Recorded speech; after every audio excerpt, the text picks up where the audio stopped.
Hello guys. आज हम बात करेंगे शेयर मार्केट कैसे स्टार्ट कर सकते हैं, निफ्टी, सेंसेक्स, आईपीओ, इन सारे चीज़ के ऊपर। शुरू करते हैं। Share market, stock market, equity market, इन तीनों का एक ही मतलब होता है। ये वो मार्केट होता है जहाँ पर आप किसी भी कंपनी के शेयर को खरीद सकते हो या आप बेच सकते हो। शेयर खरीदने का मतलब है आप उस कंपनी की ओनरशिप खरीद रहे हैं, यानी कुछ पर्सन उस कंपनी का मालिक बन रहे हैं। यानी उस कंपनी का प्रॉफिट होगा तो कुछ परसेंट प्रॉफिट आपको मिलेगा, लॉस होगा तो उस लॉस को आपको भी सहना पड़ेगा। मैं एक एग्जांपल देता हूँ। मान लो तुम एक स्टार्टअप स्टार्ट करना चाहते हो या एक कंपनी खोलना चाहते हो, तो तुम्हारे पास 20,000 रुपया है, लेकिन ये काफ़ी नहीं है। तो इस केस में तुम अपने दोस्त के पास जाते हो और कहते हो कि तू भी 20,000 रुपये लगा और हम 50-50 पार्टनरशिप करेंगे। अब आपका कंपनी का फ्यूचर में जो प्रॉफिट होगा उसका 50% आपको मिलेगा और 50% आपकी दोस्त को मिलेगा। अब इस केस में आपने अपने कंपनी का 50% शेयर अपने दोस्त को दे दिया। यही चीज़ बड़े स्टेज पर शेयर मार्केट में होता है।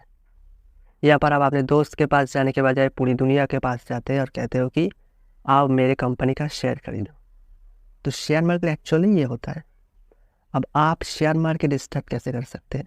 देखो, शेयर मार्केट स्टार्ट करने के लिए आपके पास एक डीमेट अकाउंट होना चाहिए, जिस डीमेट अकाउंट से आप शेयर को बाई और सेल कर सकते हो।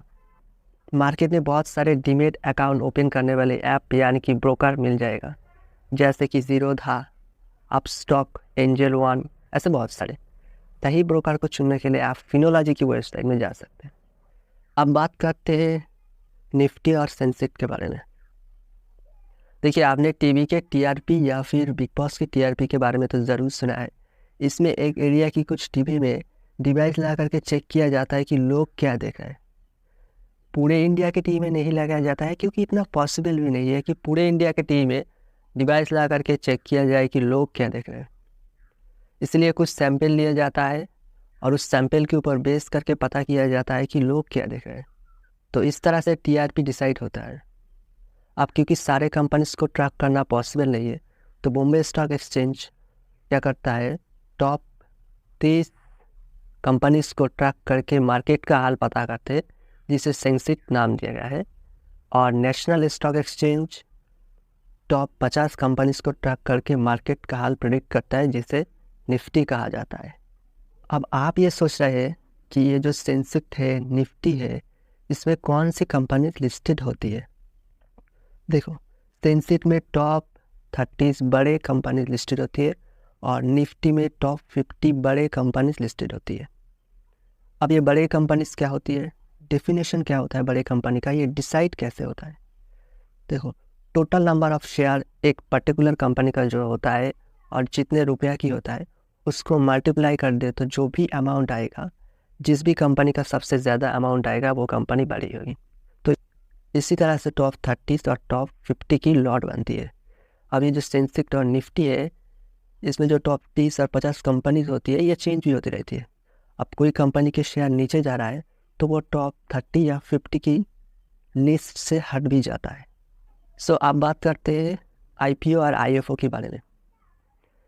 जब पहली बार कोई कंपनी पब्लिक के पास जाती है पैसा उठाने के लिए, तो उसे आईपीओ यानी कि इनिशियल पब्लिक ऑफरिंग कहते हैं।